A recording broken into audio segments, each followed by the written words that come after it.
கர்த்தரும் இரட்சகருமாகிய இயேசு கிறிஸ்துவின் இனிதான நாமத்தினாலே இந்த புதிய நாளிலும் தேவனுடைய ஜீவனுள்ள வார்த்தையின் மூலமாய் உங்களை சந்திப்பதில் நான் கர்த்தருக்குள் மகிழ்ச்சி அடைகின்றேன். சங்கீதம் 55:22. கர்த்தர் மேல் உன் பாரத்தை வைத்துவிடு, அவர் உன்னை ஆதரிப்பார், நீதிமானை ஒருபோதும் தள்ளாட ஒட்டார். ஆமேன். கர்த்தருடைய நாமம் மகிமைப்படுவதாக. இந்த நாளிலே கர்த்தர் நம்மை பார்த்து சொல்கிறார், உங்களுடைய பாரங்கள், உங்களுடைய கவலைகள், வேதனைகள், கண்ணீர் எல்லாவற்றையும் என்னுடைய பாதத்திலே வைத்து விடுங்கள். நான் உங்களுக்கு ஆறுதலை கொடுப்பேன், நான் உங்களுக்கு சுகத்தை கொடுப்பேன், நான் உங்கள் துக்கங்களை சந்தோஷமாக மாற்றுவேன். நீங்கள் கண்ணீரோடு கூட இந்த நாளை நீங்கள் சந்தித்துக் கொண்டிருக்கலாம். இழப்புகள் மத்தியிலே நீங்கள் கஷ்டப்பட்டு கொண்டிருக்கலாம். வியாதியின் படுக்கையில் நீங்கள் அமர்ந்து என்னை சுகமளிப்பதற்கு ஒருவரும் இல்லையே என்று நீங்கள் கலங்கி கொண்டிருக்கலாம். ஆவியானவர் உங்களை பார்த்து சொல்கிறார், மகளே, மகனே, திடன் கொள், கலங்காதே, நான் உன் தேவன் என்று உங்களை ஆறுதல் படுத்துகிறார்.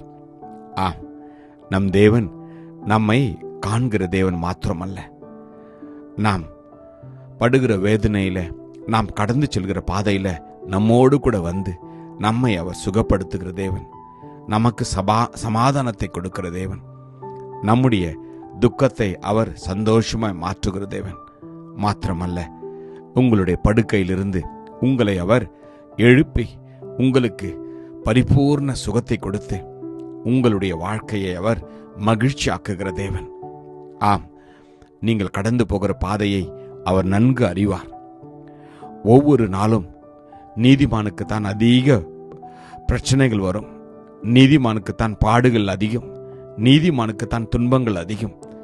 ஆம், கர்த்தர் சொல்கிறார், நீதிமானுக்கு வரும் எல்லா துன்பத்திலும் நான் உங்களோடு கூட இருந்து உங்களை நான் நிச்சயமாய் விடுவிப்பேன். நீதிமானுக்கு வரும் துன்பங்கள் அநேகமாய் இருக்கும். கர்த்தர் அவைகள் எல்லாவற்றிலும் இருந்து அவனை விடுவிப்பார் என்று வேதம் சொல்கிறது. நீங்கள் நினைக்கலாம், நான் வேதத்தை வாசிக்கிறேன், ஆலயம் செல்கிறேன், தேவனுக்கு காணிக்கை கொடுக்கிறேன், ஆனாலும் குடும்பத்தில் என் தனிப்பட்ட வாழ்க்கையில ஏன் இன்னும் இந்த பிரச்சனைகள், ஏன் நாங்கள் விதமான பாடுகளை சந்திக்க வேண்டும், ஏன் இந்த போராட்டம் என்று. எனக்கு பிரியமானவர்களே, இயேசு கிறிஸ்து உங்களுக்கும் எனக்கும் அவர் ஜீவனுள்ள தேவனாய் இன்றும் இருந்து உங்களை என்னையும் அவர் நிச்சயமாய் அவர் வழி நடத்துவார். நீதிமானுக்குத்தான் துன்பங்கள் வரும்.